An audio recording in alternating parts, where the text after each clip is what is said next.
However, perhaps the most integral part of the supplying to the government is what this next section is all about, what you need to know when responding to a solicitation. The following in the structure of requests for proposal. Part A, general information, which includes which department issued the bid and when responses needed to be received. Part B, requirements, which include statement of work, estimated contract period, and resources required. Part C, basis of selection, for example, best value, right fit, or lowest price. Part D, resulting contract clauses, which include statement of work, standard clauses and conditions, period of contract and payment. Part E, bidder response form, which includes legal name of bidder, bidder's representative, and proposed resourcing pricing. The following are components or section to be included in your proposal that you need to understand when responding to a solicitation. 1. The evaluation process and the method of selection, such as lowest price, best value, etc., is clearly described in the solicitation documents. Often it can be a combined price and value score. Make sure you understand the method of selection and tailor your bid accordingly. Your technical proposal should address each of the elements specified in the RFP in the order of their appearance. Technical proposals are compared against the evaluation criteria identified in the RFP and in conjunction with the accompanying statement of work. 3. Typically defined by the client department, mandatory evaluation criteria identify the minimum requirements that are essential to the successful completion of work. Contracting officers must minimize the number of mandatory criteria to increase the probability of receiving multiple responsive bids, offers, arrangements. Mandatory criteria are assessed on a simple pass-fail basis. Bids that fail to meet any of the stated mandatory criteria will be considered non-responsive. Only bids that meet all the criteria will be subject to point rating. Be explicit in demonstrating that you meet mandatory requirements.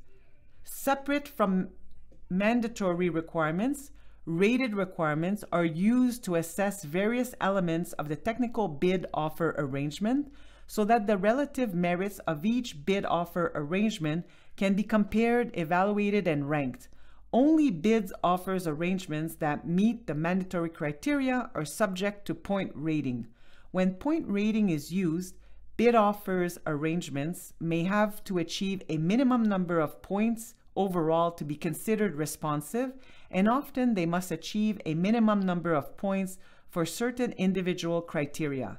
It is not good enough to simply state you have the required experience or capability.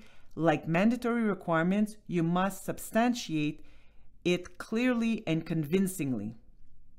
5. The financial proposal includes a price summary of the services required. This can be in the form of a firm fixed price or a firm per diem rate for the proposed resource for the period of the proposed contract. Price is most often evaluated independently of the technical bid. In such cases, your pricing should not appear in any other area of the proposal other than the financial proposal section. 6. The corporate proposal provides information on the prime contracting company and any subcontracting companies. 7. In the proposed personnel section of a proposal, the bidder should refer to the evaluation methodology to determine the areas of experience and background that the client is most interested in. The information most often required for the proposed resource is a curriculum vitae or a CV. A business should make sure the CVs are up to date. Additionally, they are submitted as an appendix in alphabetical name sequence. The CV shall indicate the security clearance status of the individual. The bidder should also boldface or highlight the relevant areas in a person's CVs as related to the current bid. 8. A requirement for certification must be included in all solicitation documents. Suppliers must provide the required certification to be awarded a contract or issued a standing offer or a supply arrangement. Canada will declare the bid non-responsive if the required certifications are not completed and submitted as requested. These can often be overlooked, so be diligent in identifying all information required to be submitted as part of the bid. 9. When security clearances are mandatory, they must be obtained before the commencement of any work. 10. There are 3 types of audits conducted by PCIB. A pre-award audit is mandatory for PCIB set-aside requirements valued at or greater than $2 million. However, pre-award audits may be conducted below the value of $2 million when a need is identified, either by the requisitioning department, the contracting authority, or CIRNAC. A pre-award audit may also be conducted on a random basis. B. A post-award audit is conducted to verify if the Indigenous business meets the ownership, control, and employment criteria as well as the Indigenous content criterion. The audit can be random or requested by a contracting authority. The purpose of the post-award audit is to ensure that the contractor meets the PCIB criteria during the contract duration. It also ensures the integrity of the Indigenous business directory. C. A random audit for compliance can be performed on a random basis. It is not related to any pre- or post-awarded requirement. The purpose of the audit for compliance is to ensure the integrity of the Indigenous business directory by guaranteeing that businesses registered under the PCIB are compliant with the requirements set out in the CPN 1996-6.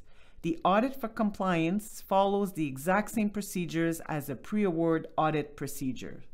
We hope that this was an informative and helpful training session that will assist any Indigenous business and/or supplier to conduct business with the government.